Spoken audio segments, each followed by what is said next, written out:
नमस्कार दोस्तों, आप लोगों को बीच में बता दें कि पावर स्टार पवन सिंह का एक फ़िल्म का ज़ोर-शोर से शूटिंग ज़बरदस्त हो रहा है। जी हाँ, तो बता दें कि लखनऊ सिटी से एक फ़िल्म का फर्स्ट लुक आउट हो रहा है। जिस फ़िल्म का शूटिंग हो रहा है, उस फ़िल्म का नाम है पावर स्टार।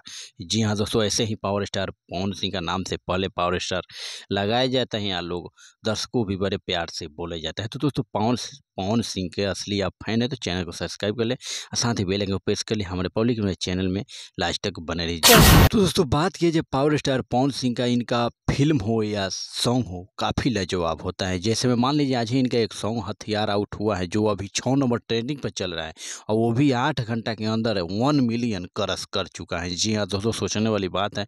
जो काफ़ी लाजवाब तरीके से पवन सिंह गाए हैं और साथ में इनकी आवाज़ दी है फीमेल सिंगर के रूप में राजनंदनी जी। जी हाँ दोस्तों, ऐसे कलाकार काफ़ी धमाल पे कमाल मचाते जा, इनका हर एक सॉन्ग ट्रेंडिंग होता जा रहा है आजकल। जी हाँ दोस्तों, बता दें सोशल मीडिया पे पावर स्टार पवन सिंह अपने दर्शकों के बीच में बहुत ही छा गए हैं। जी हाँ दोस्तों, वो अगर आप दोस्त हैं, इनके फैन हैं तो चैनल को सब्सक्राइब कर लीजिएगा और एक प्यार भरा ज़रूर कमेंट कीजिए। जी हाँ दोस्तों, तो बताते हैं आगे वीडियो में कि पावर स्टार पवन सिंह का जो भी सॉन्ग आता है बहुत ही लाजवाब होने वाला है। जी हाँ तो बता दें कि पावर स्टार का अभी जो चल रहा है फिल्म का शूटिंग लखनऊ में, जो काफ़ी डायरेक्टर प्रोड्यूसर सभी साथ मिलकर वहाँ का एक तस्वीर शेयर करते हुए नजर आएंगे आप लोग के इस वीडियो में। जी हाँ दोस्तों, हम फिर से मिलते हैं अगले वीडियो में, तब तक बने रहिए लास्ट में।